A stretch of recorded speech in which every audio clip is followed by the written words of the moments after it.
విజయవాడ గుంటూరు కారిడార్ని ఒక గ్రోత్ ఇంజన్గా తయారవుతుంది అనేటువంటి విషయాన్ని ప్రజలకు చెప్పేటటువంటి ప్రయత్నం చేశారు. ప్రజలు దాన్ని యాక్సెప్ట్ చేసే దశకు వస్తున్నారు. ఎందుకంటే చంద్రబాబు నాయుడు గారు అమరావతిని ఇప్పుడప్పుడు పూర్తి చేయలేడు అనేటువంటి అంశం చాలా స్పష్టంగా అందరికీ అర్థమైపోయినటువంటి అంశం. ఎందుకయ్యా అది పూర్తి చేయలేడంటే 2 లక్షల కోట్లు కావాలి.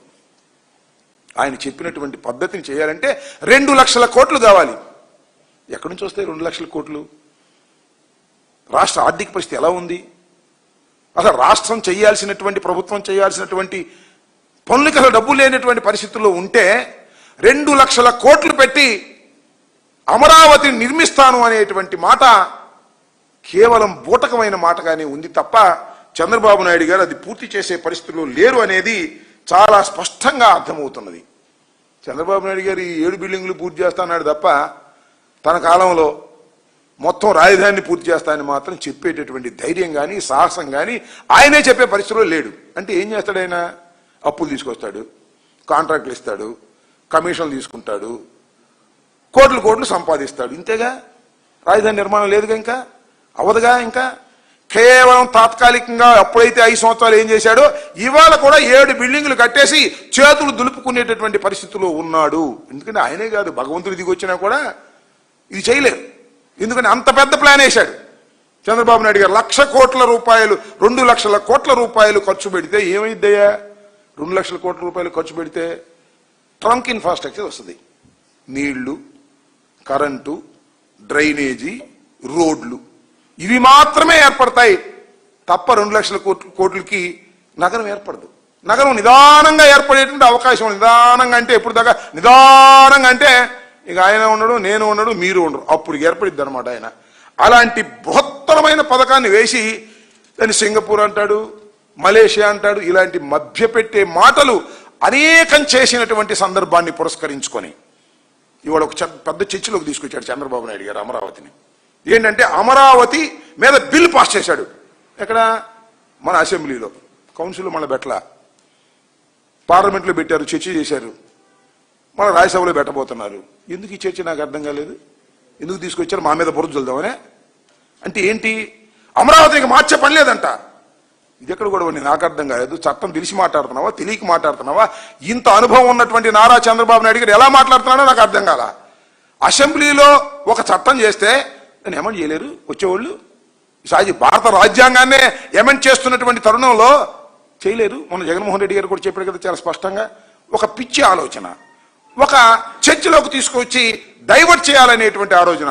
లడ్డు విషయంలో ఫెయిల్ అయిపోయిన తర్వాత దీన్ని తీసుకొచ్చారు. ఇది కూడా మీరు ఫెయిల్ అయిపోవడం ఖాయం అని చెప్పేసి ఈ సందర్భంగా నేను చెప్పదలుచుకున్నా. దానిలోనే ఆ క్రమంలోనే జగన్మోహన్ రెడ్డి గారు మావిగన్ అనేటువంటి ఆలోచన తీసుకొచ్చారు.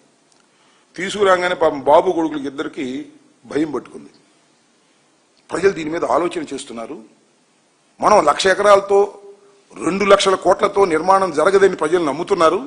కాబట్టి ఈ మావిగన్ మీద చర్చలోకి జనం వస్తున్నారు. కాబట్టి దీన్ని ఏదో ఒక విధంగా గందరగోళం చేయాలని పాపం లోకేష్ గారు 1000 పేజీలు కొన్నాడు. 1000 పేజీలు 2,000 పేజీలు యూట్యూబ్లు కొన్ని ఉన్నాయి వాళ్ళకి సొంతంగా. దానిలో ట్రోలింగ్ చేయటం మొదలెట్టారు, బ్యాడ్ ప్రాపగాండా చేయడం మొదలెట్టారు. తంతే అది వాళ్ళకు ఉన్నటువంటి ఈనాడు, ఆంధ్రజ్యోతి, ఈ TV5, ఈటీవీ ఇవి కాదు, ఇంకా కొన్ని ఛానల్స్ కొనేసి దానిలో ట్రోల్ చేసేటటువంటి కార్యక్రమం చేస్తున్నారు. మీ ట్రోలింగ్లకి మేము భయపడతామా? నెంబర్ 1. దానిలో వాస్తవం, సిన్సియారిటీ ఉంటే ట్రోలింగ్లన్నీ పటాపంచలు అయిపోతాయి. ఇవాళ మావిగన్ అనే ఆలోచన తీసుకొచ్చిన తర్వాత బృహత్తరమైన చర్చ ఈ ఆంధ్ర రాష్ట్రంలో జరుగుతూ ఉంది. అక్కడ అమరావతి ఎలాగో పూర్తి కాదు కాబట్టి దానిలో పెట్టుబడులు పెట్టిన అనవసరమైనటువంటి నిర్ణయానికి ప్రజలు వచ్చేశారు. వాట్ ఈస్ దిస్ మావిగన్? మావిగన్ అంటే ఏంటి? అసలు అమరావతి ఏంటి? అసలు అమరావతి ఎక్కడుంది నాకు అర్థం కాలే. నాకు ఒక ప్రొఫెసర్ గారు చెప్పాడు, నేను వీడియోలో చూసాము చాలా కాలం క్రితం. గుంటూరు బస్ స్టాండ్కి కానీ విజయవాడ బస్ స్టాండ్కి కానీ వెళ్ళి అమరావతి టికెట్ అడగండి, టికెట్ కొడతాడు. ఎక్కడ తీసుకెళ్తాడు? తాడేపల్లి తీసుకొస్తాడా? డైరెక్ట్గా అమరావతి గుడి దగ్గర తీసుకెళ్తాడు. అమరావతి ఎక్కడుంది? నువ్వు కట్టే రాజధాని ఎక్కడుంది? దానికి ఏదో సెంటిమెంట్గా అమరావతిని పెట్టి దాని దగ్గర గందరగోళం చేసి డబ్బులు కాజేయాలనేటువంటి దుర్బుద్ధి తప్ప అసలు నీకు సిన్సియారిటీ ఉందా అని నేను అడుగుతా ఉన్నా.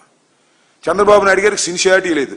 అసలు మావిగన్ను అమరావతి కాసేపు కొద్దిగా చర్చిద్దాం.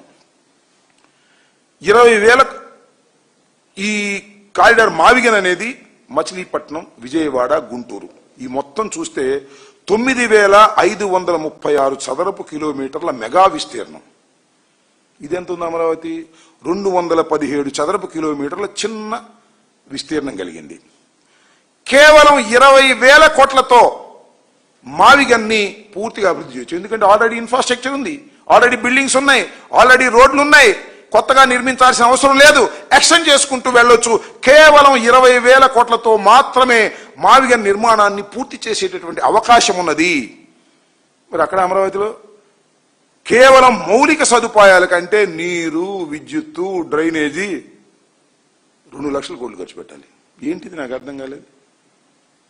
ఆర్థికంగా చితికిపోతున్నటువంటి రాష్ట్రానికి ఇంత భారం అవసరమా అనేది ఆలోచించుకోవాల్సిన అవసరం ఉంది. అలాగే 3 జిల్లాలతో కూడిన డైనమిక్ పవర్ హౌస్ ఇది. 3 జిల్లాలతో కూడుకుంది. మచిలీపట్నం, ఎన్టీఆర్, గుంటూరు 3 జిల్లాలతో కూడుకున్నటువంటి